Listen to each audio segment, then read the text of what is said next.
اعوذ باللہ من الشیطان الرجیم بسم اللہ الرحمن الرحیم وَإِذَا بَدَّلْنَا آيَةً مَكَانَ آيَةٍ وَاللَّهُ أَعْلَمُ بِمَا يُنَزِّلُ قَالُوا إِنَّمَا أَنْتَ مُفْتَرٍ بَلْ أَكْثَرُهُمْ لَا يَعْلَمُونَ وَإِذَا بَدَّلْنَا آيَةً مَكَانَ آيَةٍ، اور جب ہم ایک آیت کو دوسری آیت سے بدلتے ہیں، وَاللَّهُ أَعْلَمُ بِمَا يُنَزِّلُ، اور اللہ ہی بہتر جانتا ہے کہ وہ کیا نازل کرے، قالوا، تو یہ کہتے ہیں، انما انت مفتر، کہ آپ تو اللہ پر جھوٹ باندھنے والے ہیں، بل اکثرهم لا يعلمون، حالانکہ ان میں سے اکثر لوگ حقیقت کا علم نہیں رکھتے۔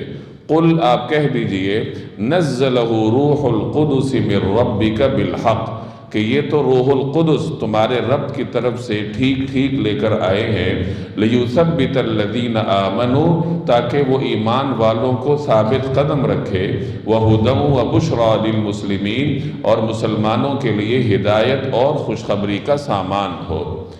یہ سورۃ النحل کی آیات ہیں۔ سورۃ النحل مکی سورت ہے، جیسے اس سے پہلے آپ اس کے تعارف میں اور پچھلی آیات کی تفصیل میں اس کے بارے میں پڑھتے آئے ہیں، اور ان صورتوں میں، مکی صورتوں میں، اللہ تبارک و تعالی مختلف اسالیب اور پیرایوں میں عقائد کی وضاحت فرماتے ہیں۔ چنانچہ اس صورت میں بھی جگہ جگہ عقیدہ توحید، عقیدہ رسالت، عقیدہ آخرت کو مختلف اسالیب میں بیان کیا گیا۔ اس سے پچھلی کچھ آیات میں قرآن کریم کے عقیدے کا بیان تھا۔ قرآن کریم پر ایمان رکھنا یہ مسلمانوں کے عقائد کا بنیادی حصہ ہے۔ کوئی مسلمان قرآن کریم پر ایمان رکھے بغیر مسلمان کہلا نہیں سکتا۔ تو مکی صورتوں میں قرآن کریم کے عقیدے کے بھی وضاحت مختلف طریقوں سے کی جاتی ہے۔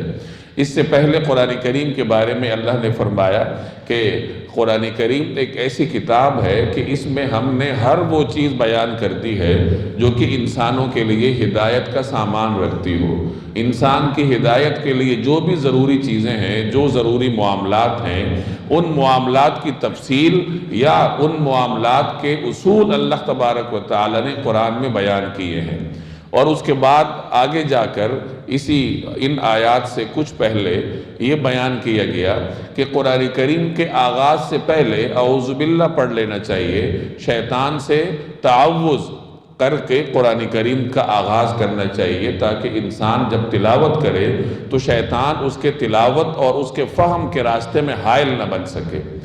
اسی تسلسل کے ساتھ ان آیات میں بھی قرآن کریم ہی کے حوالے سے کچھ باتوں کی وضاحت کی جا رہی ہے۔ اہل مکہ قرآن کریم پر کچھ شبہات بیان کرتے تھے۔ قرآن کریم پر ایمان اسی وقت مکمل ہوتا ہے جب بغیر کسی شبے کے مکمل شرح صدر کے ساتھ آپ کا قرآن کریم پر ایمان ہو۔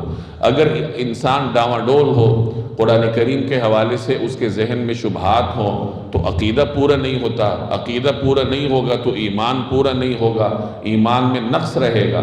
اہل مکہ جن شبہات کا اظہار کرتے تھے تو قرآن کریم جگہ جگہ ان کا جواب دیتا آیا ہے۔ ان آیات میں دو شبہات کا بیان ہے۔ پہلے شبے کا بیان ان پہلی دو آیات میں ہے کہ جن کی ابھی میں نے تلاوت کی اور ان کا ترجمہ آپ کے سامنے پڑھا۔ قرآن کریم میں اللہ تبارک و تعالی نے جگہ جگہ یہ اسلوب اختیار کیا ہے احکام کے بیان میں کہ بسا اوقات کسی حکم کو بیان کیا جاتا ہے اور بعد میں اس حکم میں کچھ تبدیلی کر دی جاتی ہے۔ اہل مکہ کو اس پہ اعتراض تھا۔ وہ یہ کہتے تھے کہ یہ تمہارا کیسا خدا ہے جو پہلے ایک بات کرتا ہے اور بعد میں کوئی اور بات کر دیتا ہے۔ اس کا مطلب یہ ہوا کہ یہ قرآن کریم اللہ کی طرف سے نہیں ہے، بلکہ الیاذ باللہ مسلمانوں نے اپنی جانب سے گھڑ لیا ہے، نہ رسول اللہ صلی اللہ علیہ وسلم اپنی جانب سے بیان کر رہے ہیں۔ اگر یہ اللہ کی جانب سے ہوتا تو پھر تو اس میں یکسانیت ہوتی، اس میں تبدیلی نہ ہوتی، کیونکہ اللہ تعالیٰ تو جانتا ہے کہ کل کیا بات کرنی ہے، پرسوں کیا بات کرنی ہے۔ تو قرآن کریم میں جو احکام کی تبدیلی ہوتی ہے تو اس کا مطلب یہ ہے کہ یہ اللہ کی جانب سے نہیں ہے۔ یہ کفار کا اعتراض تھا۔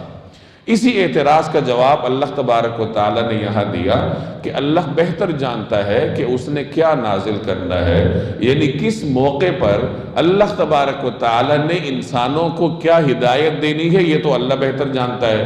ایک موقع پر انسانوں کے لیے ایک ہدایت کارگر ہوتی ہے اور بعد میں موقع محل کے اعتبار سے اس میں کچھ تبدیلی کارگر ہوتی ہے، تو اللہ تبارک و تعالیٰ بندوں کی مصلحت کی وجہ سے اس حکم میں تبدیلی فرما دیتا ہے۔ گویا تبدیلی یہ بندوں کی مصلحت کی وجہ سے ہوتی ہے۔ اس کی مثال آپ یوں سمجھ لیجئے کہ ایک بیمار طبیب کے پاس جاتا ہے، ڈاکٹر کے پاس جاتا ہے، اس کا مرض خطرناک صورتحال میں ہے۔ اب ڈاکٹر کو تو معلوم ہے کہ اس مرض کا علاج یہ بھاری قسم کی دوائی میں ہوگا، ہائی ڈوز یا ہائی پوٹینسی کی دوائی سے ہوگا، لیکن ایک بارگی ڈاکٹر وہاں تک مریض کو نہیں پہنچاتا، آہستہ آہستہ اس کو اس دوائی پر لے کر آتا ہے جس میں اس کا حقیقی علاج ہوتا ہے، بار بار وہ نسخے تبدیل کرتا رہتا ہے۔ اب کوئی آدمی یہ کہے کہ ڈاکٹر کو تو پتہ ہی نہیں ہے کہ دوائی کیا دینی ہے، پہلے میں گیا تو اس نے کوئی اور دوائی دے دی، بعد میں اس نے کوئی اور دوائی دے دی، تو وہ احمق کہلائے گا۔ کہ یہاں مسئلہ ڈاکٹر کا نہیں ہے، مسئلہ مریض کا ہے کہ مریض اس دوائی کی سکت نہیں رکھتا، تو وہاں تک لے جانے کے لیے ڈاکٹر کو ذرا اس کے جسم کو مانوس کرنا پڑتا ہے، مختلف طریقوں سے ادویات دے کر پھر آخر میں ڈاکٹر مریض کو اس جگہ تک لے کر جاتا ہے جو دوائی دینا اس کو مقصود ہوتا ہے۔ اسی طرح اللہ تبارک و تعالی حکیم ہے، وہ بندوں کی مصلحت اور حکمتوں سے واقف ہے، تو بسا اوقات بندوں کی مصلحت اس میں ہوتی ہے کہ حکم میں تھوڑی سی تخفیف ہو، اور بعد میں پھر مصلحت اس میں ہوتی ہے کہ اب حکم کو تبدیل کر کے مکمل کر دیا جائے یا تبدیل کر کے کوئی اور حکم دے دیا جائے۔ تو اللہ بہتر جانتا ہے کہ بندوں کے لیے کس وقت کون سا حکم کارگر ہوتا ہے۔ بندوں کی مصلحت کے اعتبار سے اللہ تبارک و تعالی احکامات میں تبدیلی کرتا رہتا ہے۔ اس کی میں کچھ مزید وضاحت کر دیتا ہوں۔ یہ مسئلہ نسخ فی القرآن کہلاتا ہے کہ قرآن کریم میں نسخ واقع ہوا ہے یا نہیں ہوا۔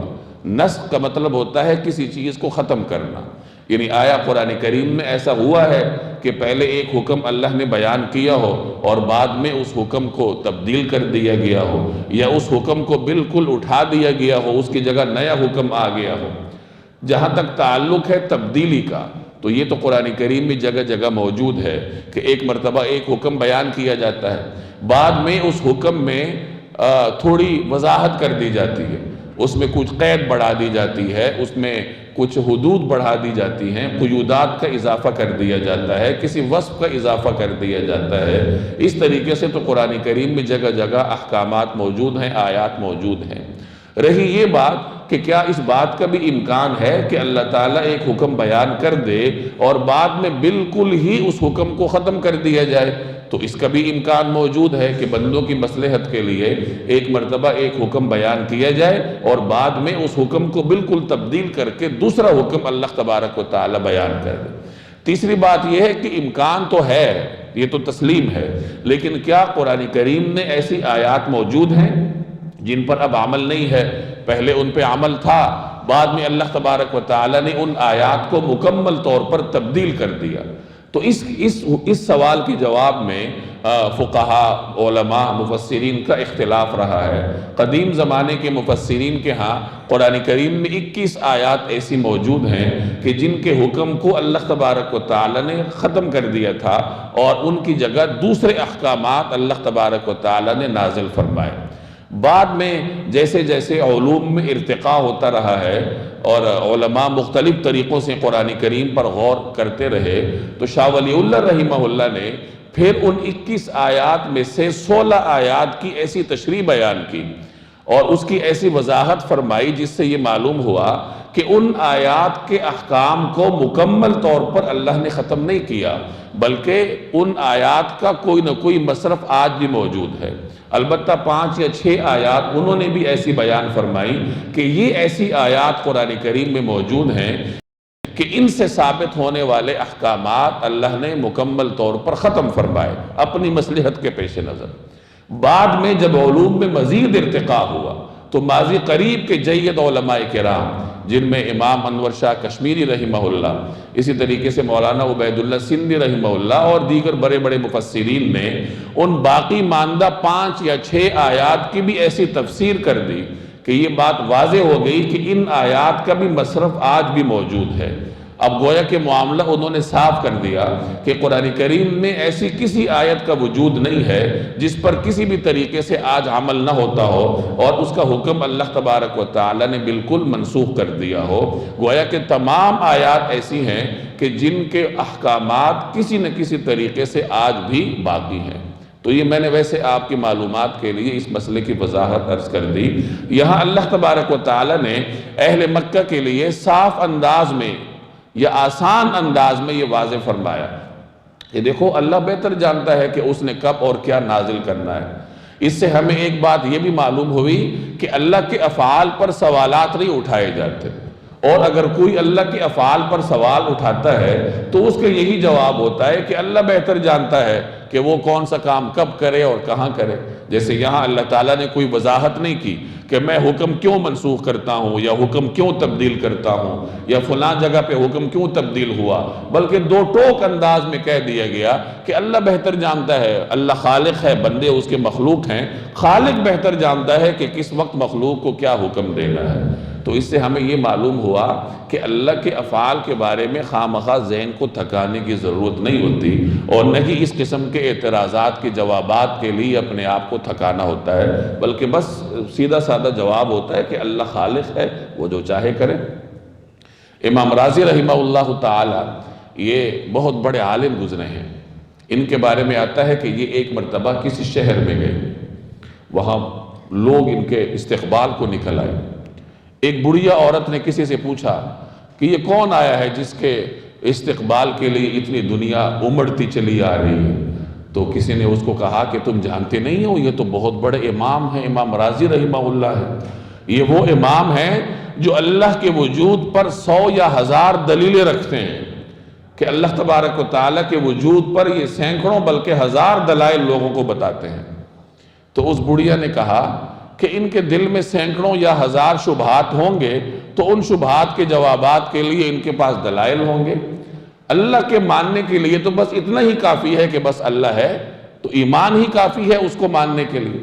جب یہ بات امام راضی تک پہنچائی گئی تو انہوں نے بے ساختہ یہ دعا کی کہ یا اللہ ہمیں ایسا ایمان عطا فرما جیسے ان بوڑھی خواتین کو آپ نے عطا فرمایا، یعنی بغیر دلیل کے ہم اللہ تبارک و تعالیٰ کو مانتے ہیں۔ تو یہاں اللہ تبارک و تعالیٰ نے اس سوال کا جواب دیا کہ قرآن کریم میں جہاں احکامات میں کوئی تبدیلی ہے جزوی طور پر یا کسی بھی اعتبار سے، تو وہ انسان کی مصلحت کے لیے ہوتی ہے، اور اللہ بہتر جانتا ہے کہ کس وقت کیا نازل کرتا ہے۔ اگلی آیت میں اسی کی مزید وضاحت فرمائی کہ یہ قرآن کریم نازل کردہ ہے روح القدس کا، یعنی قرآن کریم کی سند کو بیان کیا جا رہا ہے کہ اللہ تبارک و تعالیٰ کا کلام ہے، رسول اللہ صلی اللہ علیہ وسلم پر نازل ہوا، اور لانے والے روح القدس ہیں جن کو قرآن کریم نے دوسری جگہ امین کہا ہے کہ ان سے بڑھ کر کوئی امانت دار نہیں ہے۔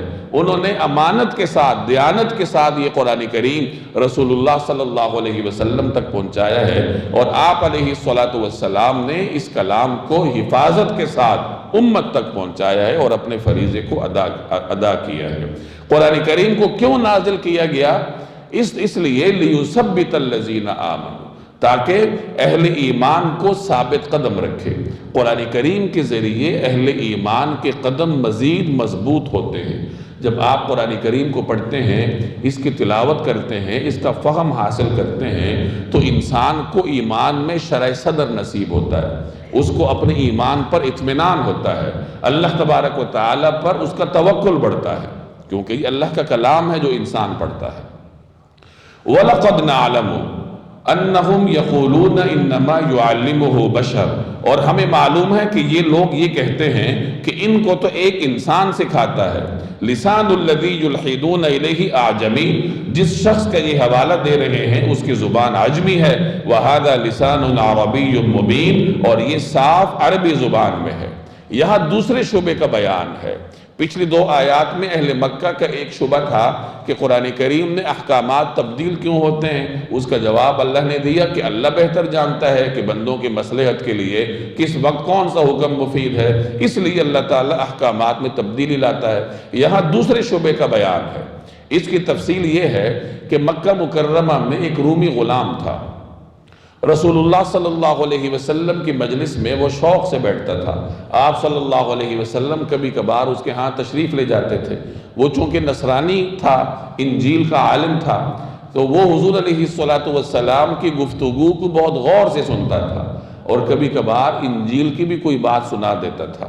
جیسے آپ کوئی بات کریں اور دوسرے آدمی نے کوئی اور کتاب پڑھی ہو تو وہ آپ کی بات کی تائید اس کتاب سے آپ کے سامنے نقل کرے کہ جو آپ بات کر رہے ہیں تو فلاں کتاب کا میں نے مطالعہ کیا تھا تو اس میں بھی آپ کی بات کی تائید موجود ہے۔ تو وہ کبھی کبھار انجیل کا کوئی حوالہ رسول اللہ صلی اللہ علیہ وسلم کے سامنے پیش کر دیتا تھا۔ اللہ تبارک و تعالیٰ نے بعد میں اس کو ایمان کی بھی توفیق دی۔ اہل مکہ نے اب یہ افواہ اڑانی شروع کر دی کہ نبی کریم صلی اللہ علیہ وسلم جو قرآن کریم لوگوں کو سناتے ہیں یہ اللہ کی جانب سے نہیں ہے، بلکہ وہ جو نصرانی غلام ہے جس کی آمد و رفت حضور علیہ السلام کے پاس ہوتی ہے، اس سے آپ گزشتہ کتابوں کی باتیں سنتے ہیں اور پھر اللہ کی طرف منسوب کر کے لوگوں کو سناتے ہیں، گویا کہ یہ کلام اللہ کی جانب سے نازل کردہ نہیں ہے بلکہ اس عجمی غلام کی باتوں سے اخذ کر کے العیاذ باللہ رسول اللہ صلی اللہ علیہ وسلم لوگوں کو سناتے ہیں۔ تو یہ ان کا ایک شبہ تھا۔ اس کا جواب یہاں قرآن کریم نے دیا کہ یہ لوگ کہتے ہیں کہ یہ غلام سے باتیں سن کر اللہ کی طرف منسوب کی جاتی ہیں، تو یہ ذرا سوچیں تو صحیح کہ وہ غلام تو عجمی ہے، وہ تو عربی نہیں ہے، اس کی تو زبان عجمی ہے۔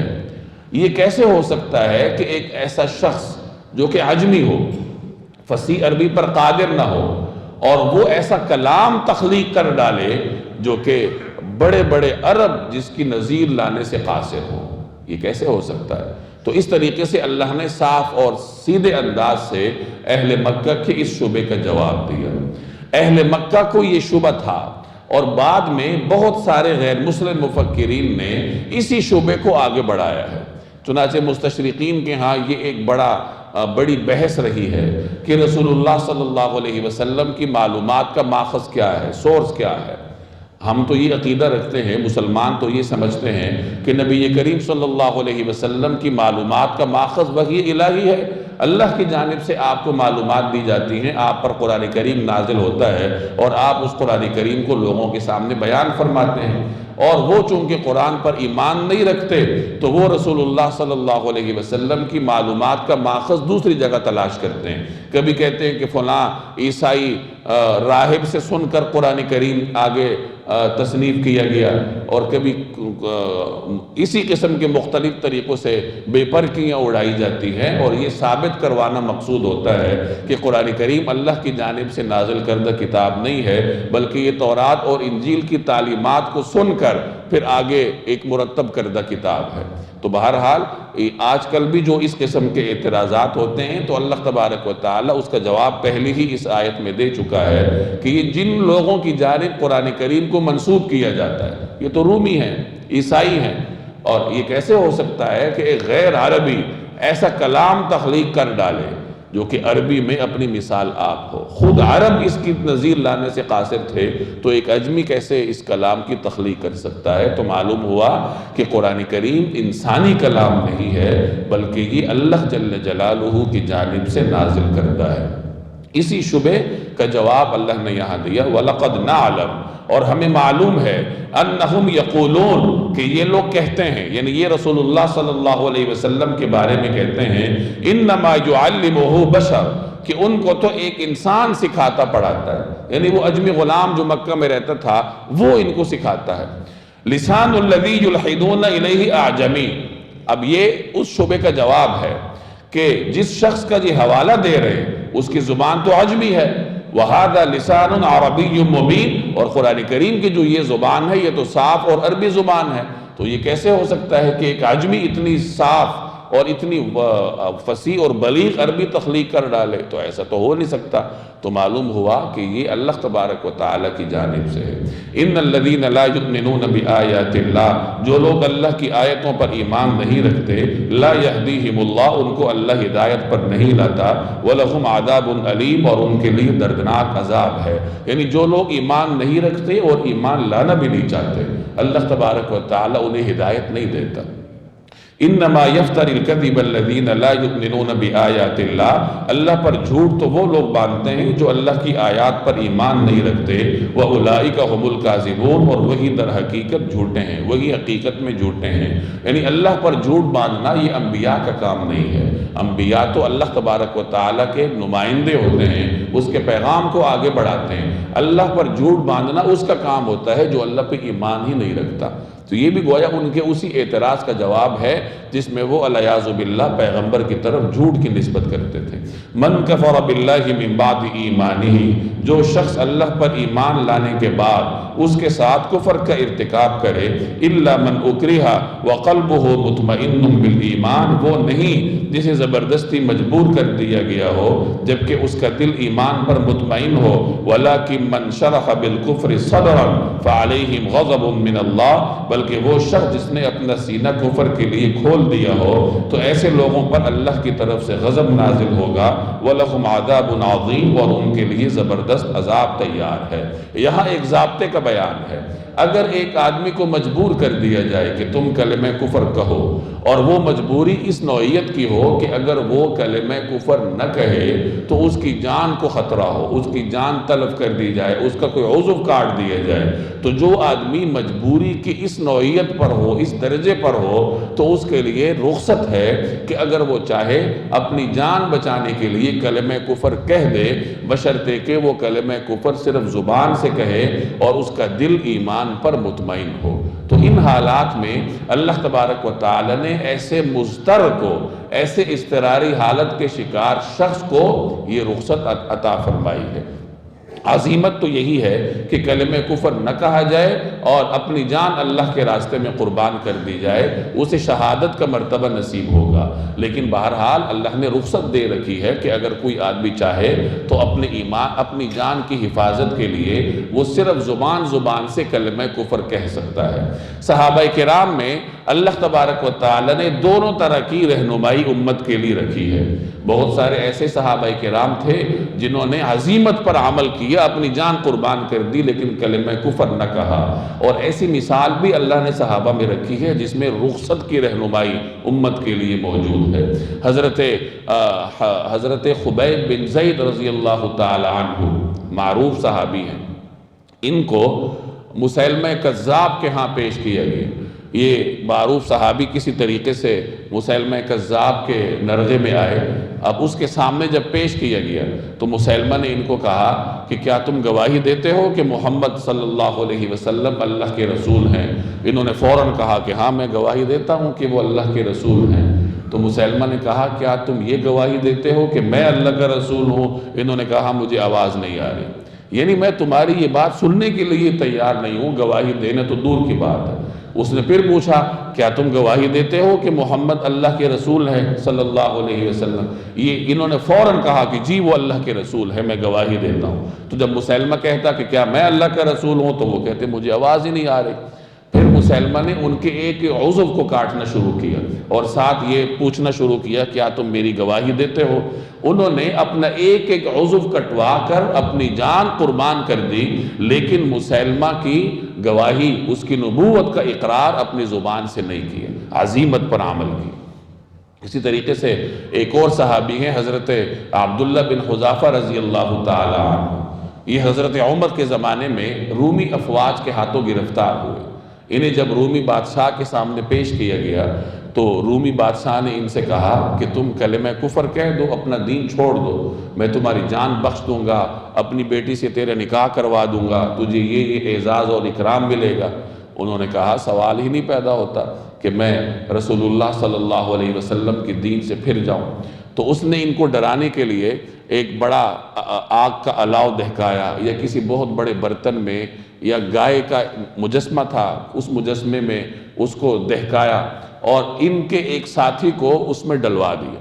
لمحوں میں ان کا جسم اس آگ میں یا اس جو تپتا ہوا تیل تھا، ابلتا ہوا تیل تھا، تو اس میں ان کا جسم پگھل گیا، ہڈیاں تک گھل گئی۔ یہ ان کو ڈرانے کے لیے تھا۔ پھر ان سے کہا کہ آپ کو ڈال دیا جائے گا تو کلمہ کفر کہو۔ انہوں نے کہا بالکل نہیں کہوں گا۔ پھر بادشاہ نے سپاہیوں سے کہا کہ انہیں سولی پر لٹکا کر دائیں بائیں تیر مارو، تاکہ ان کو خوف ہو کہ یہ تیر کہیں مجھے آ کے نہ لگے۔ یعنی وہ خوف کا ماحول پیدا کر رہا تھا کہ کسی طریقے سے یہ دین سے پھر جائیں، لیکن اس کا کوئی جو تدبیر تھی وہ کارگر نہ ہوئی۔ پھر بادشاہ نے ان کو بلایا اور آخر میں ان کے بارے میں حکم دیا کہ ان کو تیل میں ڈال دیا جائے۔ تو ان کی آنکھوں سے آنسو نکلنے لگے۔ تو جب بادشاہ نے دیکھا کہ آنکھوں سے آنسو نکل رہے ہیں تو اسی امید ہوئی کہ شاید انہیں جان کا خوف ہے، تو حکم پر عمل کرنے سے رکوایا اور ان کو اپنے پاس بلایا اور کہا کہ کیا آپ کو موت سے ڈر لگ رہا ہے؟ انہوں نے کہا بالکل بھی نہیں لگ رہا۔ تو کہا پھر آنکھوں سے آنسو کیوں نکل رہے ہیں؟ تو انہوں نے کہا کہ آنسو اس لیے نکل رہے ہیں کہ بس میرے پاس ایک ہی جان ہے جو اللہ پہ قربان کر سکتا ہوں۔ میں یہ چاہتا ہوں کہ میرے پاس سینکڑوں ہزاروں جانیں ہوتی، ایک ایک کر کے میں وہ جان اللہ کے دربار میں قربان کر دیتا، تو چونکہ ایک ہی جان ہے تو اس بے بسی پر یا بے چارگی پر میری آنکھوں میں آنسو آ گئے۔ تو بادشاہ حیران ہوا کہ یہ کس قسم کی مخلوق ہے، کس طرح ان کا یقین اور ایمان ہے۔ تو اس نے پھر ان کو کہا کہ اچھا میں تمہاری جان بخشی کر دیتا ہوں اس شرط پر کہ تم میرے ماتھے کو بوسہ دو۔ تو انہوں نے کہا کہ اچھا میں بوسہ دے دیتا ہوں، لیکن میری بھی ایک شرط ہے۔ بادشاہ نے کہا وہ کیا؟ انہوں نے کہا میرے ساتھیوں کو بھی رہا کرو۔ اس نے کہا ٹھیک ہے۔ تو انہوں نے اپنے ساتھیوں کے لیے بادشاہ کے ماتھے پر بوسہ دیا اور اپنے ساتھیوں کو لے کر بحفاظت وہاں سے روانہ ہوئے۔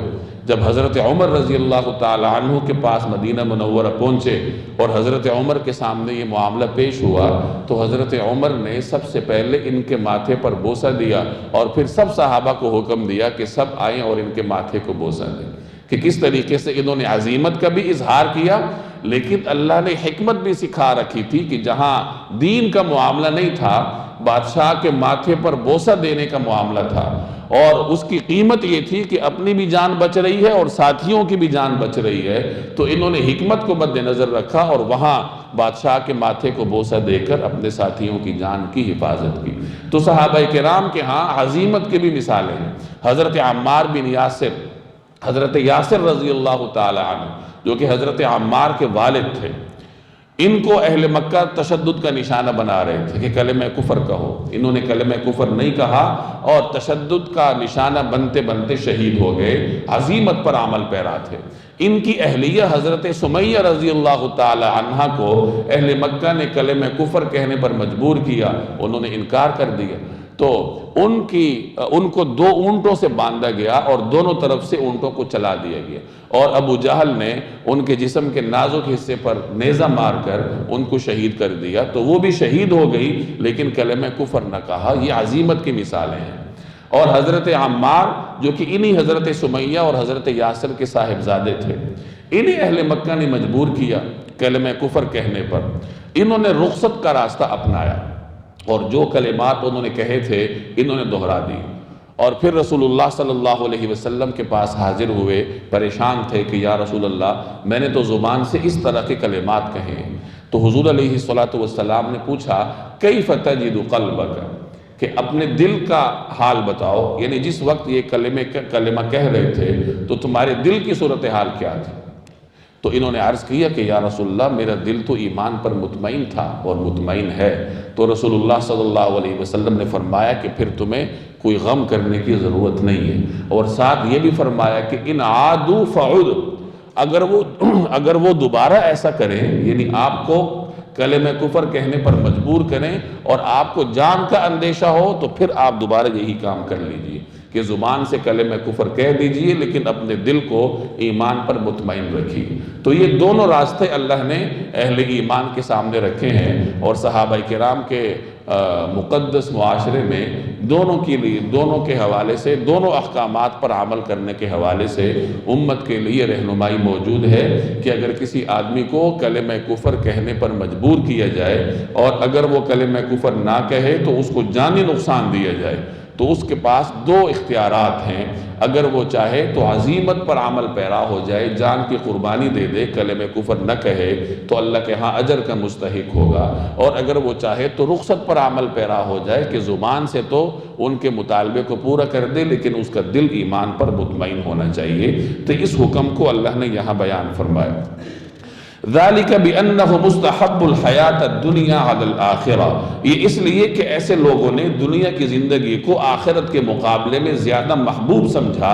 وَأَنَّ اللَّهَ لَا يَهْدِي الْقَوْمَ الْكَافِرِينَ، اور یہ اس لیے کہ اللہ تبارک و تعالی ایسے ناشکر لوگوں کو ہدایت تک نہیں پہنچایا کرتا. پیچھے اہل مکہ کے مختلف شبہات کا بیان تھا، اب یہاں اس کی وجہ ہے کہ یہ شبہات کیوں ذہن میں آتے ہیں. اس لیے کہ ان کو آخرت کی زندگی کے مقابلے میں دنیا کی زندگی زیادہ پسند ہے. انسان کے سامنے دو زندگیاں ہیں، دنیا کی زندگی ہے اور آخرت کی زندگی ہے. اور اللہ نے طریقہ کار انسان کو یہ تعلیم کیا ہے کہ دنیا کی زندگی بسر کرو لیکن اس طریقے سے کہ آخرت کی زندگی کو ترجیح دو. جہاں دنیا اور آخرت میں ٹکراؤ آ جائے تو وہاں آخرت کو مد نظر رکھو، اس کو اپناؤ، دنیا کو چھوڑ دو. اور جہاں ٹکراؤ نہ ہو تو وہاں دنیا پر عمل درآمد جاری رکھو. جیسے مسلمان دکان بھی جاتا ہے، ملازمت بھی کرتا ہے، ہر وقت مسجد میں نہیں بیٹھا ہوتا، بلکہ وہ بازار بھی جاتا ہے، وہ ملازمت بھی کرتا ہے. اور اللہ نے بازار جانے میں بھی اس کے لیے نیکیاں رکھی ہیں بشرطے کہ وہ حدود کے مطابق تجارت کرے. ہاں جہاں دنیا اور آخرت کا ٹکراؤ ہو کہ منافع ہے لیکن سود کے راستے سے ہے، حرام کے راستے سے ہے، کسی کا حق مارنے کے راستے میں ہے، اب وہاں دنیا اور آخرت میں ٹکراؤ آ گیا تو یہاں وہ دنیا کو چھوڑے گا اور آخرت کو ترجیح دے گا. یہاں پر بھی اگر وہ دنیا پر عمل کرے تو ایسے ہی لوگوں کے بارے میں یہاں اللہ نے فرمایا کہ یہ لوگ دنیا کو آخرت پر ترجیح دیتے ہیں. اور اسی مفہوم کا اسی مضمون کی آیات سورۃ الاعلیٰ کے آخر میں بھی اللہ نے بیان فرمائی ہیں کہ بل تؤثرون الحیات الدنیا، کہ بلکہ تم لوگ دنیاوی زندگی کو ترجیح دیتے ہو. اللہ شکوہ کر رہا ہے. شکوہ یہ نہیں ہے کہ دنیا کی زندگی کو اپناتے کیوں ہو، دکان کیوں جاتے ہو، ملازمت کیوں کرتے ہو، ہر وقت مسجد میں کیوں نہیں بیٹھے رہتے، ہر وقت اللہ کا نام کیوں نہیں لیتے. یہ شکوہ نہیں ہے، بلکہ شکوہ یہ ہے کہ تم آخرت پر دنیا کو ترجیح کیوں دیتے ہو، کہ جہاں دونوں کا ٹکراؤ آتا ہے تو وہاں تمہارا جھکاؤ آخرت کی طرف نہیں ہوتا، دنیا کی طرف ہوتا ہے. ایسا کیوں ہے؟ تو بات سمجھ لیجئے کہ دنیا کی زندگی کو اپنانا یہ انسان کی فطری ضرورت ہے اور اللہ نے اجازت دے رکھی ہے، بلکہ حکم دے رکھا ہے کہ اپناؤ. ہاں جہاں دنیا اور آخرت میں ٹکراؤ آ جائے تو وہاں پھر مومن دنیا کو چھوڑ دیتا ہے اور آخرت کو اپناتا ہے. اولئک الذین طبع اللہ علی قلوبہم وسمعہم وابصارہم، یہ ایسے لوگ ہیں کہ اللہ نے ان کے دلوں پر، ان کے کانوں پر اور ان کی آنکھوں پر مہر لگا دی ہے. واولئک هم الغافلون، اور یہی لوگ ہیں جو کہ بالکل غافل ہیں. لا جرم انہم فی الآخرۃ هم الخاسرون، لازمی بات ہے کہ یہی لوگ ہیں جو آخرت میں سب سے زیادہ نقصان اٹھائیں گے، چونکہ یہ لوگ ہدایت کی طرف آتے نہیں ہیں اور ہدایت کی بات ان پر اثر نہیں کرتی. انہوں نے اپنی فطرت کو بگاڑ دیا ہے، فطرت سلیمہ، قبول حق کی استعداد کو انہوں نے ختم کر دیا ہے. اس کا نتیجہ یہ ہے کہ ان کے پاس آنکھیں تو ہیں لیکن ان آنکھوں سے وہ حق کو نہیں دیکھ سکتے، کان تو ہیں لیکن ان کانوں سے وہ حق کو سن نہیں سکتے، دل تو ہے، دماغ بھی ہے، قبول کرنے کی صلاحیت بھی ہے، لیکن حق کو قبول کرنے کی صلاحیت سے یہ محروم ہیں. تو گویا کہ اللہ نے ان کے کانوں پر، ان کی آنکھوں پر، ان کے دلوں پر مہر لگا رکھی ہے اور اس کا نتیجہ یہ ہے کہ آخرت میں یہ کیا ہوں گے؟ نقصان اٹھانے والوں میں سے ہوں گے. ثم ان ربک للذین ہاجروا من بعد ما فتنوا، پھر یقین جانو کہ تمہارے پروردگار کا معاملہ یہ ہے کہ جن لوگوں نے فتنے میں مبتلا ہونے کے بعد ہجرت کی، ثم جاہدوا وصبروا، پھر جہاد کیا اور صبر سے کام لیا، ان ربک من بعدها لغفور الرحیم، تو ان باتوں کے بعد تمہارا پروردگار یقیناً بہت بخشنے والا، بڑا مہربان ہے. پیچھے نافرمانوں کا بیان تھا، اب یہاں فرمانبرداروں کا بیان ہے کہ جن لوگوں نے مختلف طریقوں سے آزمائشیں اٹھانے کے بعد دین حق کو قبول کیا، دین حق کی طرف آئے اور اس پر پھر ثابت قدم رہے، اللہ کے راستے میں جہاد بھی کیا، مشکلات کو صبر کے ساتھ برداشت کرتے رہے، تو اللہ تبارک و تعالیٰ کی رحمت ایسے لوگوں کے لیے بہت وسیع ہے. یوم تأتی کل نفس تجادل عن نفسها، یہ سب کچھ اس دن ہوگا جب ہر شخص اپنے دفاع کی باتیں کرتا ہوا آئے گا.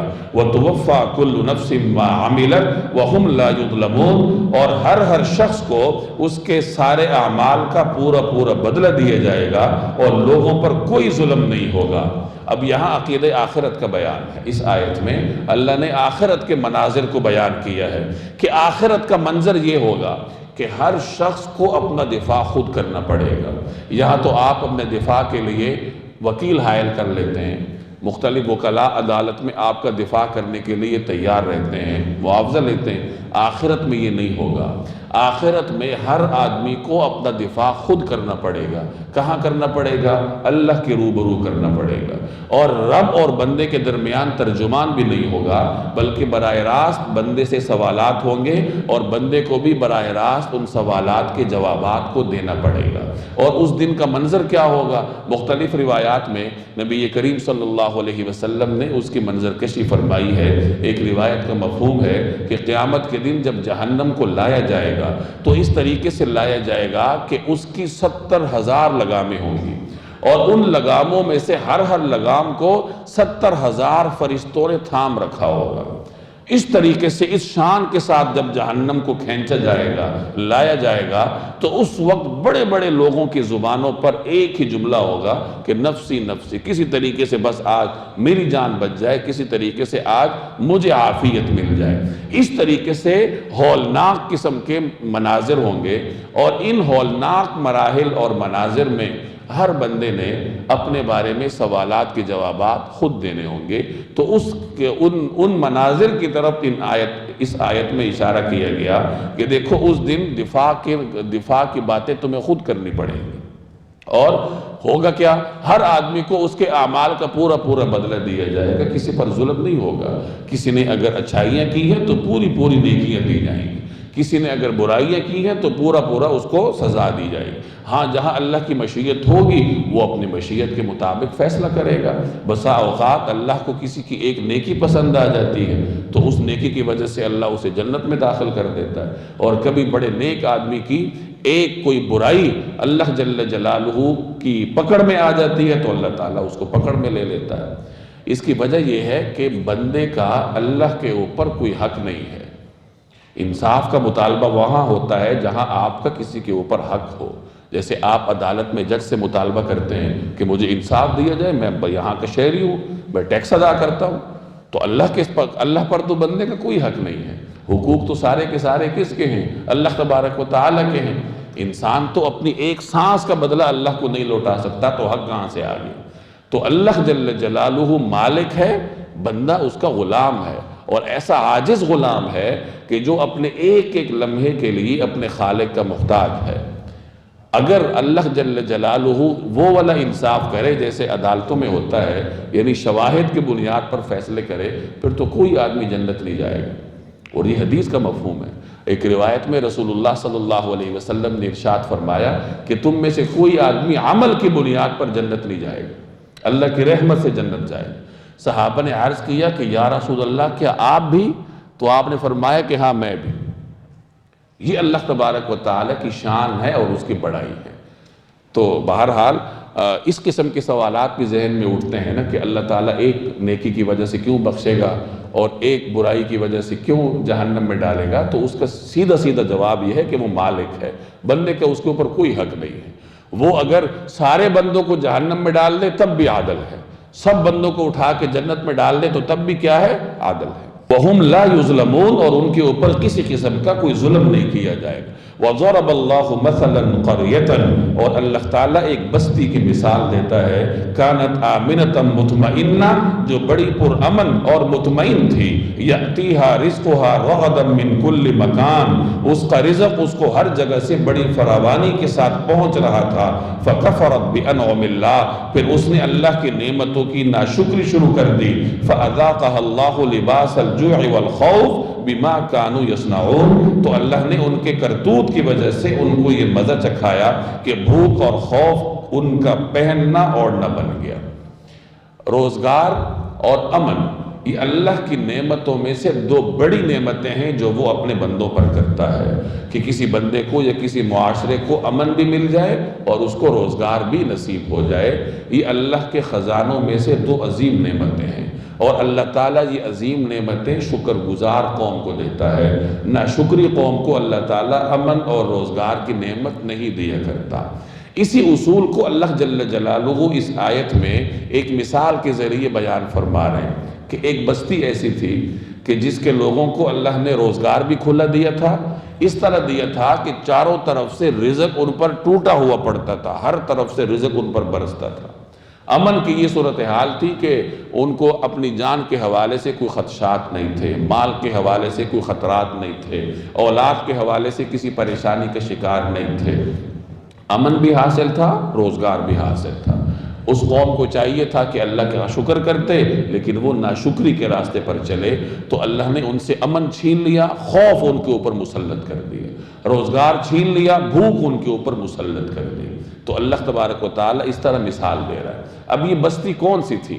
مفسرین فرماتے ہیں کہ یہ مکہ مکرمہ کی بستی کی مثال دی جا رہی ہے، جس کے روزگار کا یہ عالم تھا کہ دنیا کے ہر طرف سے ان کے پاس رزق آتا تھا، اور آج بھی آتا ہے۔ حضرت ابراہیم علیہ السلام کی دعا کی برکت ہے، انہوں نے دعا کی تھی رب اجعل هذا البلد آمنا، کہ یا رب العالمین اس شہر کو مطمئن بنا دے، اس شہر کو امن والا بنا دے، اور وارزق اہلہ من الثمرات، اور اس کے جو اہل ہیں، یہاں جو رہنے والے ہیں، انہیں رزق عطا فرما ثمرات میں سے، پھلوں میں سے۔ تو مکہ کے امن اور رزق کی دعا حضرت ابراہیم علیہ السلام نے کی تھی۔ اس دعا کا نتیجہ تھا کہ مکہ والوں کو امن حاصل تھا، وہ حرم کے باسی تھے، اندر بھی امن تھا، باہر بھی امن تھا، جہاں وہ جاتے تھے کوئی ان کے ساتھ چھیڑ چھاڑ نہیں کرتا تھا۔ اس زمانے میں بدامنی کا دورہ تھا، اگر کوئی قافلہ کسی اور قبیلے کے پاس سے گزر رہا ہے تو اس کو خطرہ ہوتا تھا کہ وہ قبیلہ حملہ آور نہ ہو جائے یا ٹیکس نہ مانگ لے، لیکن اہل مکہ کو اس قسم کا کوئی خطرہ نہیں تھا، وہ جہاں چاہتے تھے جاتے تھے، کیونکہ حرم کے باسی تھے، پورا معاشرہ ان کا احترام کرتا تھا۔ یہ امن کی صورتحال تھی، اور رزق بھی ہر طرف سے ان کو میسر تھا، ان کے بڑے بڑے تجارتی قافلے باہر جاتے تھے۔ اب ہونا یہ چاہیے تھا کہ وہ شکر کرتے۔ شکر کیسے کرتے؟ رسول اللہ صلی اللہ علیہ وسلم پر ایمان لاتے، لیکن وہ ناشکری کے راستے پر چلے، آپ علیہ السلام کی رسالت کا انکار کیا، شرک پر ڈٹے رہے، تو اللہ نے ان سے روزگار چھین لیا، رزق چھین لیا۔ کیسے چھین لیا؟ ان پر ایسا وقت آیا کہ اہل مکہ کو ایسے قحط سے دوچار ہونا پڑا کہ انہیں اوپر دھواں ہی دھواں نظر آتا تھا، اور چمڑا مردار تک کھانے پر مجبور ہوئے، اور تنگ آ کر انہوں نے رسول اللہ صلی اللہ علیہ وسلم کی خدمت میں وفد بھیجا کہ ہمارے ساتھ رحمت والا معاملہ کیا جائے۔ حضور علیہ السلام کی بددعا تھی ان کے لیے، اللہ نے اس کی قبولیت اس طرح فرمائی کہ اہل مکہ پر قحط مسلط کر گئی۔ یہ تو وہ روزگار تھا جو ان سے چھن گیا، اور امن اس طریقے سے چھنا کہ انہیں مسلمانوں کے ہاتھوں طرح طرح کے نقصانات کا سامنا کرنا پڑا۔ ان کے تجارتی قافلے پہلے بڑے مطمئن طریقے سے جاتے تھے، اور اب مدینہ منورہ میں مسلمان تھے، اور یہ تجارتی روٹ کے اوپر واقع تھا، یہاں سے ان کے تجارتی قافلے گزرتے تھے، وہ بیچارے پریشان ہوتے تھے کہ پتہ نہیں اب حملہ ہو جائے، کل حملہ ہو جائے، اور آہستہ آہستہ اللہ تبارک و تعالیٰ نے مکہ پر سے ان کا کنٹرول بھی ختم کر دیا، ان کے قابو سے نکل گیا، مسلمانوں کے کنٹرول اور تسلط میں دے دیا۔ تو اس طریقے سے امن بھی ان سے چھن گیا، روزگار بھی ان سے چھن گیا۔ کیوں؟ ناشکری کی وجہ سے۔ یہی صورتحال قوم سبا کی تھی، قرآن کریم میں ان کا ذکر ہے، اللہ نے انہیں امن بھی دیا تھا، روزگار بھی دیا تھا، لیکن انہوں نے ناشکری کی تو اللہ جل جلالہ نے ان سے دونوں نعمتیں چھین لی۔ تو خلاصہ یہ نکلا کہ امن اور روزگار اس شخص اور اس قوم کو ملتا ہے جو کہ شکر گزار ہو۔ اگر کسی آدمی کے رزق میں تنگی ہے تو وہ غور و فکر کرے کہ مجھ سے کہاں پر ناشکری ہو رہی ہے۔ شکر گزار آدمی کو اللہ تبارک و تعالی اس کے رزق میں اضافہ کرتا ہے۔ تو یہاں مکہ مکرمہ کا ذکر ہے، لیکن مفسرین فرماتے ہیں کہ یہ عام مثال بھی ہے کہ جو بھی بستی اس طرح کی ہوگی، اللہ تبارک و تعالیٰ اس سے روزگار بھی چھین لے گا اور امن بھی چھین لے گا۔ وَلَقَدْ جَاءَهُمْ رَسُولٌ مِّنْهُمْ، اور ان کے پاس انہی میں سے ایک پیغمبر آیا تھا، فَكَذَّبُوهُ، مگر انہوں نے اس کو جھٹلایا، فَأَخَذَهُمُ الْعَذَابُ، چنانچہ وَهُمْ ظَالِمُونَ، چنانچہ جب انہوں نے ظلم اپنا لیا تو ان کو عذاب نے آ پکڑا۔ یہ بھی اہل مکہ کی بات ہے کہ ان کے پاس اللہ نے رسول بھیجا جو کہ انہی میں سے تھے، انہی کے قبیلے کے سے تعلق رکھتے تھے، وہ اس رسول کی پاکیزگی اور سچائی اور دیانت کے گواہ تھے۔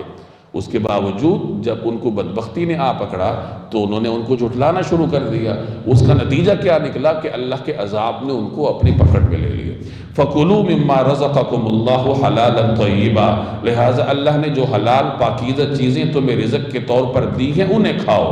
وَاشْكُرُوا نِعْمَةَ اللَّهِ، اور اللہ کی نعمتوں کا شکر ادا کرو۔ إِن كُنتُمْ إِيَّاهُ تَعْبُدُونَ، اگر تم واقعی اسی کی عبادت کرتے ہو، یعنی اگر کچھ کھانا ہے تو حلال اور طیب چیز کھاؤ۔ طیب کہتے ہیں پاکیزہ کو، جو کہ جس کی طرف انسانی فطرت میلان رکھتی ہو وہ طیب کہلاتی ہے، اور حلال جس کی اللہ نے اجازت دے رکھی ہو۔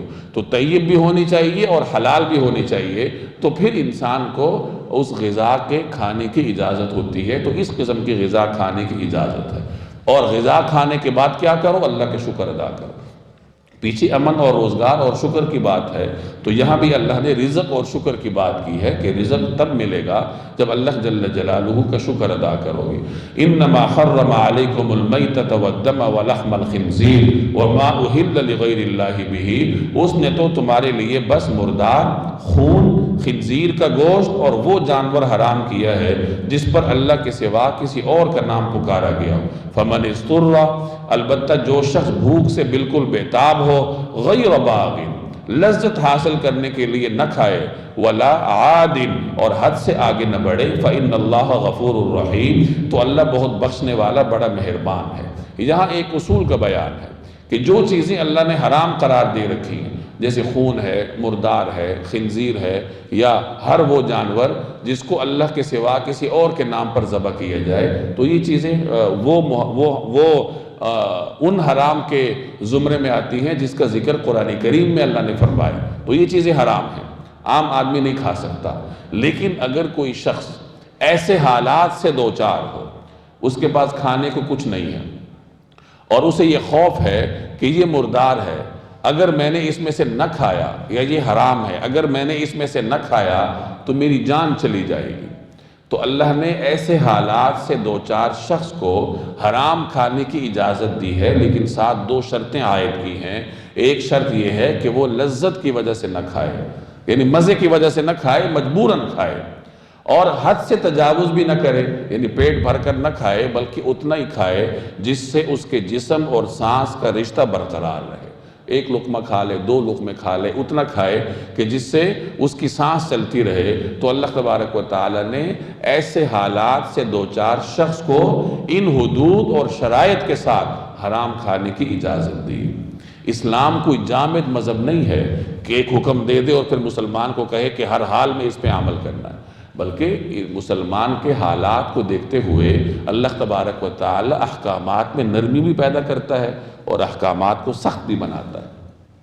وَلَا تَقُولُوا لِمَا تَصِفُ أَلْسِنَتُكُمُ الْكَذِبَ هَذَا حَلَالٌ وَهَذَا حَرَامٌ لِتَفْتَرُوا عَلَى اللَّهِ الْكَذِبَ، اور جن چیزوں کے بارے میں تمہاری زبانیں جھوٹی باتیں بناتی ہیں ان کے بارے میں یہ مت کہا کرو کہ یہ چیز حلال ہے اور یہ حرام ہے، کیونکہ اس کا مطلب یہ ہوگا کہ تم اللہ پر جھوٹا بہتان باندھو گے۔ ان الذین یفترون علی اللہ الکذب لا یفلحون، یقین جانو کہ جو لوگ اللہ پر جھوٹا بہتان باندھتے ہیں وہ فلاح نہیں پاتے۔ حلال اور حرام کا اختیار صرف اللہ تبارک و تعالیٰ کو ہے۔ اللہ تعالیٰ اپنے بندوں کے لیے کسی چیز کو حلال ٹھہراتا ہے اور کسی چیز کو حرام ٹھہراتا ہے۔ پیغمبر اللہ کے احکامات کی روشنی میں امت کے لیے حلال اور حرام کی وضاحت فرماتے ہیں، اور بعد میں آنے والے فقہاء اور مجتہدین اللہ اور رسول کے احکامات کی روشنی میں ان کی وضاحت کرتے ہوئے مختلف چیزوں کی نشاندہی کرتے ہیں کہ یہ حلال کے زمرے میں آتی ہیں اور یہ حرام کے زمرے میں آتی ہیں۔ اہل مکہ نے یہ طریقہ اپنایا تھا کہ وہ مختلف چیزوں کو اپنی مرضی سے حلال ٹھہراتے تھے اور کچھ چیزوں کو اپنی مرضی سے حرام ٹھہراتے تھے، جیسے پیچھے آپ تفصیل سے پڑھتے آئے ہیں سورہ انعام وغیرہ میں کہ انہوں نے کچھ چیزوں کو حلال کیا تھا، کچھ چیزوں کو حرام کیا تھا، کہ یہ جانور اس کا تعلق بت سے ہے، ہم اس کا گوشت نہیں کھا سکتے، اس پر سواری نہیں کر سکتے، اس کے اون کو استعمال نہیں کر سکتے۔ تو یہاں ان کو روکا جا رہا ہے کہ دیکھو اپنی جھوٹی زبانوں کے ذریعے ان چیزوں کو حلال اور حرام مت ٹھہراؤ، حلال اور حرام ٹھہرانے کا اختیار اگر ہے تو وہ خالق کے پاس ہے۔ متاع قلیل، انہیں جو عیش حاصل ہے وہ بہت تھوڑا سا ہے، وَلَهُمْ عَذَابٌ علیم، اور ان کے لیے دردناک عذاب تیار ہے۔ دنیا میں تو انہیں عیش حاصل ہے، لیکن یہ کب تک ہے؟ محدود زندگی کے لیے۔ دنیا میں جتنا بھی عیش ہو لیکن وہ محدود ہوتا ہے۔ یہاں ایک آدمی 100 سال زندگی بھی جیے تو بوقت انتقال جب اس کے سامنے پوری زندگی کی فلم چلے گی اس کے ذہن میں، اسے لگے گا کہ بس چند لمحے ہی تو میں نے گزارے ہیں۔ یہاں جتنے لوگ موجود ہیں سب کئی عشرے زندگی کے گزار چکے ہیں، لیکن ذرا پیچھے مڑ کر غور کریں کہ جو عشرے آپ نے گزارے ہیں آپ کو لگے گا کہ بس چند لمحات ہی تھے۔ تو یہ دنیا کی حقیقت ہے کہ چند لمحات سے زیادہ اس کی کوئی حقیقت نہیں ہے۔ تو یہاں یہی بات سمجھائی جا رہی ہے کہ اگر دنیا میں کسی کو عیش حاصل ہے تو وہ بہت تھوڑا سا سامان ہے، اور آخرت کا جو عیش ہے وہ ختم نہ ہونے والا ہے۔ کہا جاتا ہے کہ ایک نافرمان آدمی دنیا میں جتنی بھی عیاشی کرے، جب وہ قبر میں اترے گا تو قبر کا پہلا لمحہ اس کے پیچھے سینکڑوں ہزاروں سال کی عیاشی پر بھاری ہے۔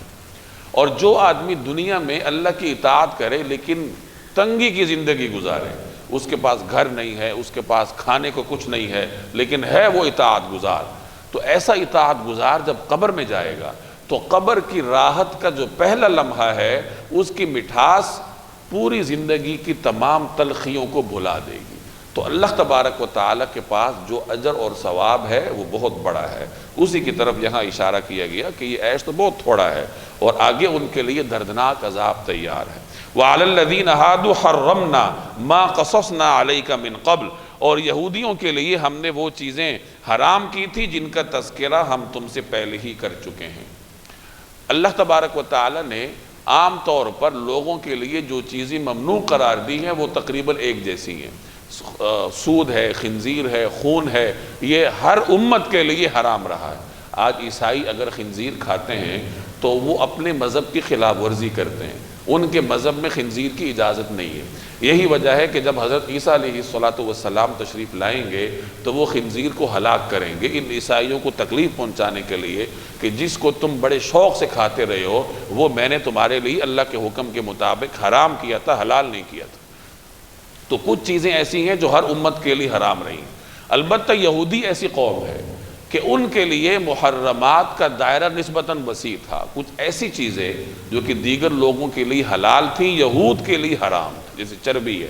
اللہ نے بطور سزا کے چربی کو یہودیوں پر حرام کیا تھا، چنانچہ وہ گوشت کو چربی سے الگ کرتے کرتے تھک جاتے تھے کہ گوشت ان کے لیے حلال تھا اور چربی ان کے لیے حرام تھی۔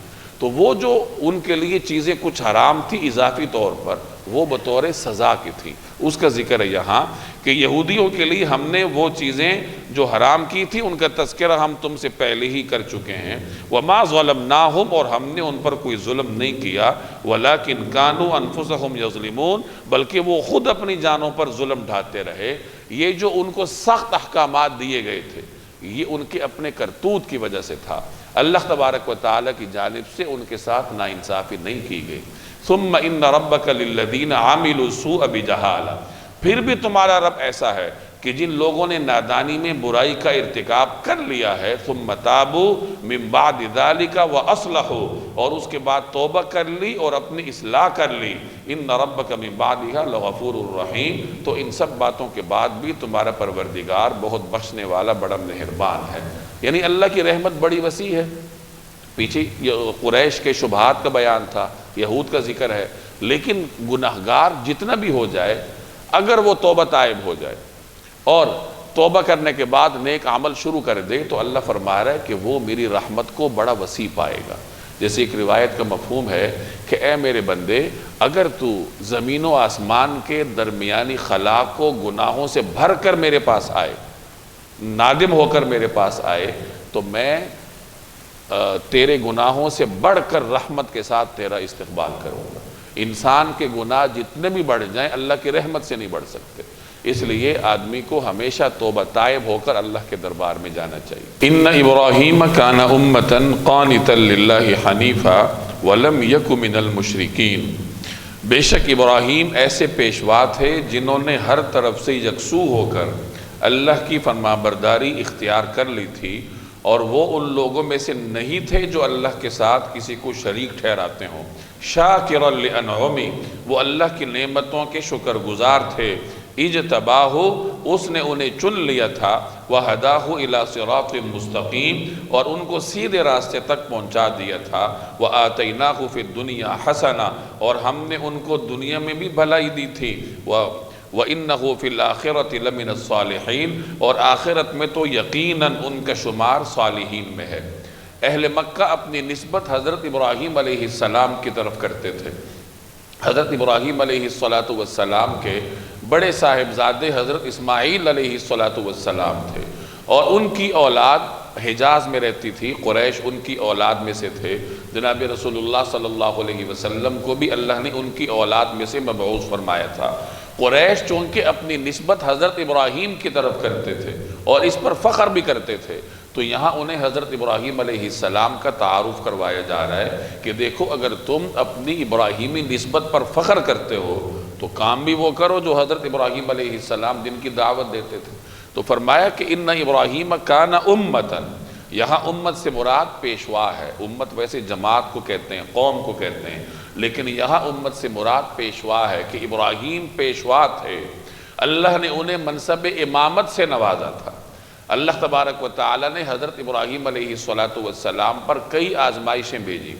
وَإِذِ ابْتَلَىٰ إِبْرَاهِيمَ رَبُّهُ بِكَلِمَاتٍ فَأَتَمَّهُنَّ، وہ ان آزمائشوں میں کامیاب ہوئے تو بطور انعام کے اللہ نے فرمایا انی جاعلک للناس اماما، میں آپ کو دنیا کے لیے، لوگوں کے لیے امام بناؤں گا۔ تو اللہ نے انہیں پیشوا اور منصب امامت پر فائز فرمایا تھا، اور وہ اللہ کی توحید کے علم بردار تھے۔ انہوں نے ایسے ماحول میں آنکھ کھولی تھی جہاں ہر طرف شرک تھا۔ ماحول تو دور کی بات، ان کے گھر میں شرک تھا۔ ان کا والد بت پرست بلکہ بت ساز تھا، بت بنایا کرتا تھا۔ ابراہیم علیہ السلام نے والد کو بھی سمجھایا، قوم کو بھی سمجھایا، گویا توحید کے عالم بردار تھے۔ اور دوسری خوبی ان کی یہ تھی کہ وہ اللہ کی نعمتوں کے شکر گزار تھے، اور ان کی شکر گزاری کا یہ عالم تھا کہ وہ مہمان کے بغیر کھانا تناول نہیں فرماتے تھے۔ ان کی مہمان نوازی بہت معروف تھی۔ تو رزق کے شکر کا ایک طریقہ کار ان کا یہ تھا کہ جب وہ کھانے کے لیے تشریف فرما ہوتے تھے تو مہمان کو تلاش کرتے تھے تاکہ کسی کو کھلا کر اللہ تبارک و تعالیٰ کا شکر ادا کیا جائے۔ تو اہل مکہ کو یہ بتایا جا رہا ہے کہ وہ توحید کے علم بردار تھے، تم تو شرک کرتے ہو۔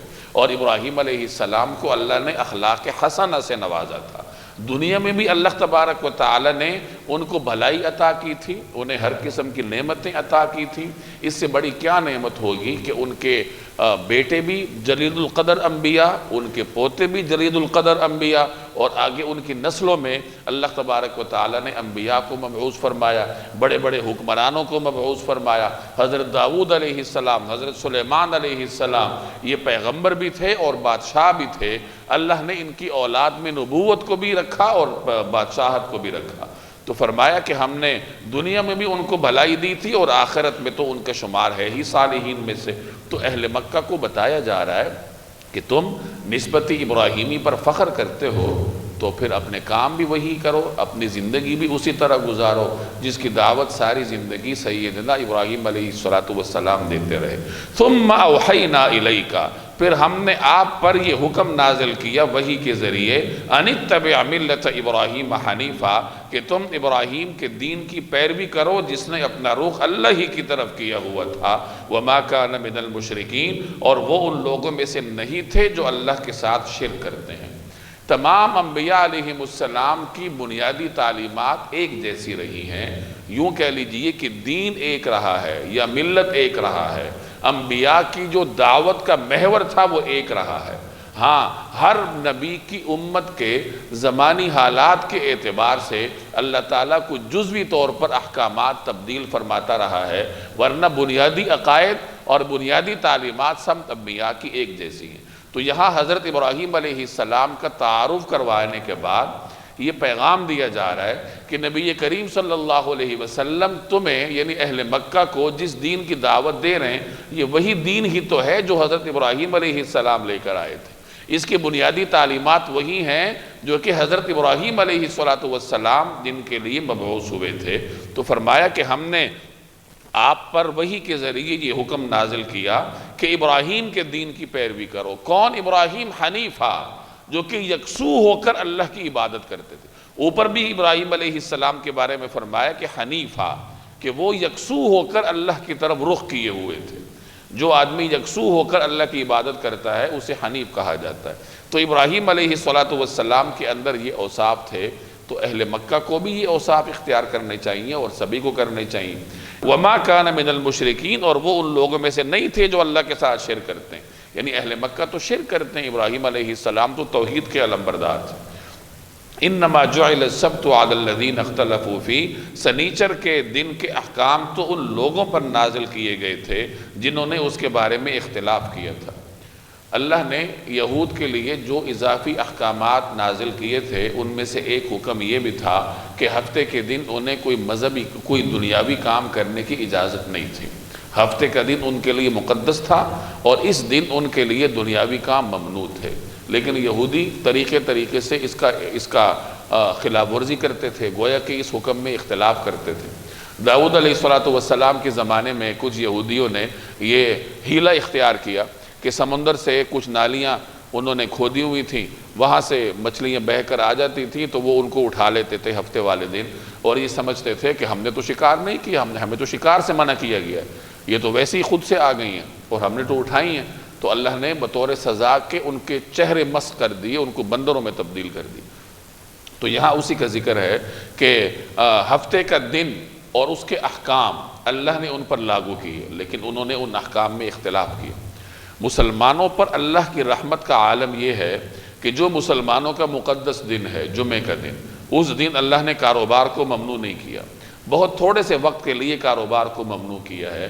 وَإِذَا نُودِيَ لِلصَّلَاةِ فَاسْعَوْا إِلَىٰ ذِكْرِ اللَّهِ وَذَرُوا الْبَيْعَ، کہ جب نماز کے لیے پکارا جائے تو اللہ کے احکام کی طرف متوجہ ہو جاؤ اور خرید و فروخت کو چھوڑ دو۔ یعنی جب جمعے کی اذان ہو جائے تو اس کے بعد خرید و فروخت ممنوع ہو جاتی ہے، پھر صرف ایک کام انسان نے کرنا ہے کہ جمعے کی تیاری کرے اور جمعے کی نماز میں بر وقت جا کر شامل ہونے کی کوشش کرے۔ ہاں فَإِذَا قُضِيَتِ الصَّلَاةُ، جب نماز ہو جائے تو فَانْتَشِرُوا فِي الْأَرْضِ وَابْتَغُوا مِنْ فَضْلِ اللَّهِ، تو پھیل جاؤ زمین میں، اللہ کا فضل تلاش کرو۔ فضل سے مراد رزق ہے، یعنی جمعے کے دن تو باقاعدہ اللہ نے حکم دیا ہے کہ جمعے کی نماز کے بعد جاؤ اللہ کا رزق تلاش کرو۔ تو بہت تھوڑے سے وقت کے لیے اللہ نے مسلمانوں کے مقدس دن میں دنیاوی کام ممنوع کیے ہیں، اور یہودیوں کے لیے پورا دن کسی قسم کا کام کرنا ممنوع تھا۔ یہاں یہود کے بارے میں فرمایا کہ انہوں نے ہفتے کے دن کے احکام کے بارے میں اختلاف کیا۔ وَإِنَّ رَبَّكَ لَيَحْكُمُ بَيْنَهُمْ يَوْمَ الْقِيَامَةِ فِي مَا كَانُوا فِيهِ يَخْتَلِفُونَ، اور یقین رکھو کہ تمہارا رب قیامت کے دن ان کے درمیان ان تمام باتوں کا فیصلہ کر دے گا جن میں لوگ اختلاف کیا کرتے تھے۔ جن باتوں میں دنیا میں اختلاف ہوتا ہے ان کی حقیقت اللہ تعالیٰ قیامت کے دن واضح کر دے گا۔ ادعو الی سبیل ربک، اپنے رب کے راستے کی طرف لوگوں کو بلائیے، بالحکمت، حکمت کے ساتھ، والموعظۃ الحسنۃ، اور خوشلوبی سے نصیحت کر کے، وجادلہم باللتی ہی احسن، اور ان سے بحث بھی ایسے طریقے سے کرو جو بہترین ہو۔ یہاں تبلیغ اور دعوت کے اصول بیان کیے جا رہے ہیں۔ تبلیغ حکمت کے ساتھ ہوتی ہے، اچھی گفتگو کے ساتھ ہوتی ہے۔ حکمت کا مطلب یہ ہے کہ جو علم اللہ نے آپ کو دیا ہے، جو معلومات اللہ نے آپ کو دی ہیں، ان کو پیش کرنے کا طریقہ کار آپ کو آتا ہو۔ ایک ہے علم، علم کا مطلب یہ ہے کہ آپ کے مشاہدے کی بنیاد پر جو چیزیں آپ کے دماغ میں محفوظ ہو جاتی ہیں تو وہ آپ کا علم کہلاتا ہے۔ پھر جب اس علم کو آپ سمجھ جائیں، ان معلومات کا درک آپ کو حاصل ہو جائے تو یہ فقہ کہلاتا ہے، اور جب ان معلومات کو لوگوں کے سامنے پیش کرنے کا طریقہ کار بھی آپ کو آ جائے تو اس کو حکمت سے تعبیر کیا جاتا ہے۔ تو یہ تین بنیادی چیزیں ہیں، ایک علم ہے، اور دوسرے نمبر پر فقہ ہے اور تیسرے نمبر پر حکمت ہے۔ تو تبلیغ حکمت کے ذریعے ہوتی ہے، معلومات کے ذریعے نہیں ہوتی۔ ہر معلوم چیز لوگوں کو نہیں بتائی جاتی۔ بسا اوقات آپ ایسی چیز لوگوں کو بتا دیں گے جو لوگوں کے لیے فتنے کا سبب بن جائے گی۔ آج کل ہمارے نوجوان جو مختلف فتنوں کا شکار ہیں، یعنی مختلف قسم کے وساوس اور اوہام کا شکار ہیں اور منتشر ہیں ذہنی طور پر، تو اس کی ایک وجہ معلومات کی کثرت بھی ہے۔ قدیم زمانے کے علماء ہر قسم کی چیز لوگوں کے سامنے بیان نہیں کرتے تھے، بلکہ لوگوں کی ضرورت کے مطابق انہیں دین کا علم دیا جاتا تھا۔ آج کل سوشل میڈیا کا دور ہے، اور چونکہ یہ کمانے کا بھی ذریعہ بن گیا ہے، تو ہر آدمی یہ چاہتا ہے کہ کوئی ایسی انوکھی بات لوگوں کے سامنے پیش کر دے جس سے بس اس کا چرچا ہو جائے اور دنیا اس کو ماننے لگ جائے۔ تو معلومات بیان کرنے کی دوڑ نے نوجوانوں کا ستیہ ناش کر رکھا ہے۔ تو قرآن کریم میں یہاں یہ اصول بتایا ہے کہ تبلیغ یہ معلومات کے ذریعے نہیں ہوتی، بلکہ یہ حکمت کے ذریعے ہوتی ہے۔ ایک عالم کو یہ معلوم ہونا چاہیے کہ میں نے کون سی چیز کس موقع پر کس طریقے سے لوگوں کے سامنے بیان کرنی ہے۔ اس طریقہ کار کو کیا کہا جاتا ہے؟ حکمت کہا جاتا ہے۔ تو اللہ نے تبلیغ حکمت کے ساتھ کرنے کا حکم دیا۔ اور دوسرے نمبر پر والموعظۃ الحسنہ، کہ اچھی گفتگو کے ذریعے، کہ جو چیز آپ نے پیش کرنی ہے طریقہ کار بھی آپ کا ٹھیک ہو، الفاظ کا چناؤ بھی آپ کا بہترین ہو، تاکہ جب کوئی آدمی اس کو سنے تو آپ کی بات اس کے دل میں گھر کر جائے۔ بسا اوقات مکالمے کی ضرورت پڑتی ہے کہ آپ حکمت کے ساتھ ایک چیز پیش کر رہے ہیں، اچھے الفاظ کے ساتھ پیش کر رہے ہیں، لیکن آپ کا مقابل جو ہے، جو آپ کی دعوت کا مخاطب ہے، وہ اس پہ کوئی اعتراض کر دیتا ہے، تو وہاں پھر آپ کو دلیل دینے کی ضرورت ہوتی ہے، مکالمہ کرنے کی ضرورت ہوتی ہے۔ تو مکالمہ کرنے کا بھی حکم اس طرح ہے کہ اچھے انداز سے مکالمہ کرو۔ وَجَادِلْهُمْ، جادل جدال لڑائی کو کہتے ہیں لغت میں، یہاں اس سے مراد مکالمہ ہے، جسے ہمارے ہاں مناظرہ کہتے ہیں۔ تو مناظرہ یا مکالمہ یہ اچھے طریقے سے ہوتا ہے۔ مناظرے کا یہ مطلب نہیں ہوتا، جس طرح ہمارے ہاں مناظرے کا یہ مطلب ہوتا ہے کہ میں ہر حال میں اپنے مقابل کو غلط ٹھہراؤں گا، اس کی صحیح بات کو بھی رد کروں گا۔ یہ مناظرہ نہیں ہوتا، یعنی یہ مناظرہ آج کل ہے، یہ وہ مناظرہ نہیں ہے جو شریعت نے ایک مسلمان کو سکھایا ہے۔ ماضی قریب کے بہت بڑے عالم تھے مولانا اشرف علی تھانوی رحمہ اللہ، انہیں کئی مرتبہ لوگ کہتے تھے کہ ہماری طرف سے فریق مخالف سے مناظرہ کرو، تو وہ یہی فرمایا کرتے تھے کہ مجھے مناظرے کے لیے منتخب نہ کرو، اس لیے کہ فریق مخالف نے اگر کوئی اچھی بات کہی تو میں تو فوراً اس کو تسلیم کروں گا، اور پھر تم سارے میرے مخالف ہو جاؤ گے کہ تم نے ہماری ناک کٹوا دی، تم نے مناظرے میں شکست تسلیم کر لی، تو میں تو اس کی ہر اچھی بات کو مانوں گا کیونکہ شریعت کا حکم ہے۔ تو یہ ہے اصل مناظرہ کہ جب آپ کسی کے ساتھ بیٹھیں تو دلائل کا تبادلہ ہو، بات سمجھنے کی کوشش کی جائے، اور اگر آپ کو اس مقابل کی بات اچھی لگتی ہے تو اس کو اپنایا جائے۔ ہمارے ہاں ہوتا کچھ اور ہے کہ بس ہر ممکن طریقے سے اگلے آدمی کو نیچا دکھانا ہے اور اس کے لیے ہر حد کو پار کیا جاتا ہے۔ تو یہ مناظرہ وہ نہیں ہے جو یہاں قرآن کریم سکھا رہا ہے۔ قرآن کریم آپ کو یہ سکھا رہا ہے کہ پہلے اچھے گفتگو کے ساتھ مقابل کو دعوت دو، اور جہاں ضرورت پڑے تو وہاں دلیل دو، وہاں مکالمہ کرو، لیکن بہترین طریقے کے ساتھ، خوش اسلوبی کے ساتھ مکالمہ کرو۔ وَجَادِلْهُمْ بِالَّتِي هِيَ أَحْسَنُ، اور ان سے بحث بھی کرو ایسے طریقے سے جو کہ بہترین ہو۔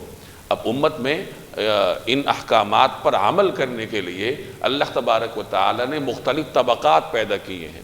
اب حکمت اور موعظت حسنہ کے ذریعے دعوت کا کام ہمارے ہاں تبلیغ کے حضرات کرتے ہیں، دعوت اسلامی کے حضرات کرتے ہیں، اور جو مختلف تبلیغ کی تنظیمیں ہیں وہ موعظت حسنہ کے ساتھ تبلیغ کا کام کرتی ہیں۔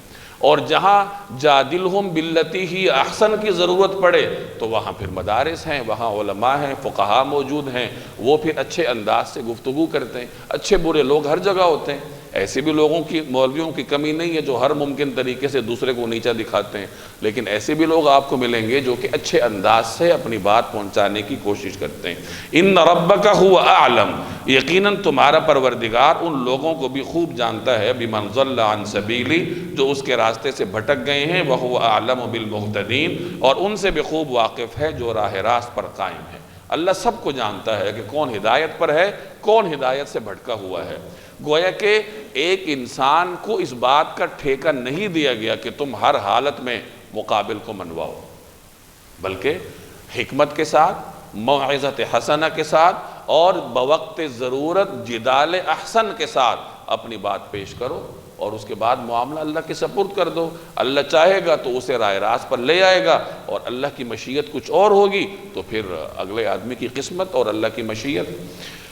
وَإِنْ عَاقَبْتُمْ، اور اگر تم لوگ بدلہ لو، فَعَاقِبُوا بِمِثْلِ مَا عُوقِبْتُمْ بِهِ، تو اتنا ہی بدلہ لو جتنی زیادتی تمہارے ساتھ کی گئی تھی۔ وَلَئِنْ صَبَرْتُمْ، اور اگر صبر ہی کر لو، لَهُوَ خَيْرٌ لِلصَّابِرِينَ، تو یقیناً یہ صبر کرنے والوں کے حق میں بہت بہتر ہے۔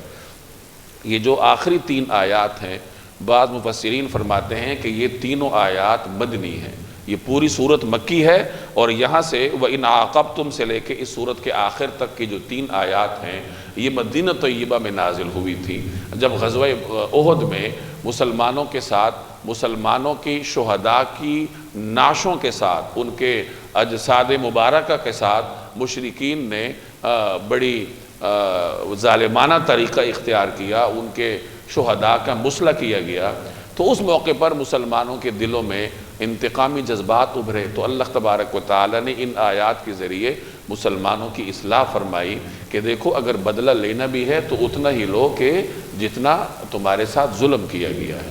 تو کچھ مفسرین کے ہاں یہ آیات مدنی ہے، اور بعض حضرات فرماتے ہیں کہ نہیں یہ بھی مکی آیات ہیں، یہ گویا کہ مسلمانوں کی تربیت کی جا رہی ہے کہ جو تمہارے ساتھ ظلم ہو رہا ہے آگے جا کے اللہ تمہیں قوت دے گا، تو قوت کا یہ مطلب نہیں ہے کہ دشمن پر پوری طاقت کے ساتھ پل پڑو، بلکہ دشمن کے ساتھ بھی انصاف کیا جاتا ہے۔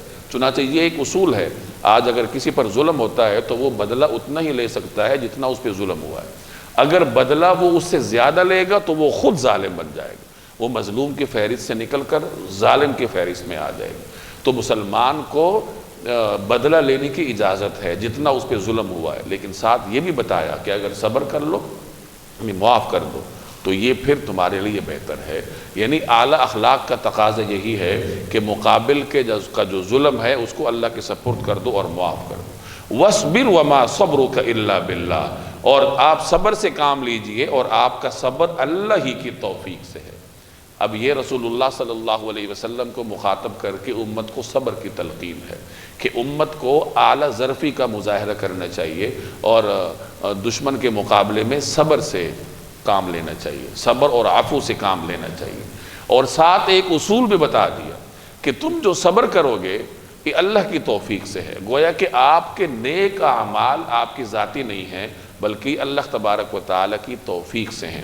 وَمَا صَبْرُكَ إِلَّا بِاللَّهِ، اور آپ کا جو صبر ہے وہ اللہ ہی کی توفیق سے ہے۔ وَلَا تَحْزَنْ عَلَيْهِمْ، اور ان پر صدمہ نہ کیجئے۔ وَلَا تَكُ فِي ضَيْقٍ مِّمَّا يَمْكُرُونَ، اور جو مکاریاں یہ لوگ کر رہے ہیں ان کی وجہ سے تنگ دل نہ ہو۔ یعنی یہ جو قریش مکاریاں کرتے ہیں اور آپ کی دعوت کے جواب میں تشدد پر اتر آتے ہیں تو آپ ان کے اوپر تنگ دل نہ ہو۔ پیغمبر کا دل امت کے لیے شفقت کا سمندر ہوتا ہے، اور ایک آدمی کو جہنم کے راستے پر جاتا ہوا دیکھ کر پیغمبر کو کتنی اذیت ہوتی ہوگی، اور اللہ جل جلالہ قرآن کریم میں جگہ جگہ رسول اللہ صلی اللہ علیہ وسلم کو تسلی دیتے آئے، تو یہاں بھی تسلی دی جا رہی ہے کہ آپ ان پر صدمہ نہ کیجئے، اور جو مکاریاں یہ کر رہے ہیں ان پر تنگ دل نہ ہو۔ ان اللہ مع الذین اتقوا، یقین رکھیے کہ اللہ ان لوگوں کا ساتھی ہے جو تقوی اختیار کرتے ہیں، والذین هم محسنون، اور جو احسان پر عمل پیرا ہیں۔ اللہ کی معیت یہ ہر مسلمان کا اعتقاد ہونا چاہیے۔ انبیاء علیہ السلام نے اسی کی دعوت دی۔ رسول اللہ صلی اللہ علیہ وسلم نے غار ثور میں حضرت ابوبکر سے فرمایا تھا لا تحزن ان اللہ معنا، کہ پریشان نہ ہو، اللہ ہمارے ساتھ ہے۔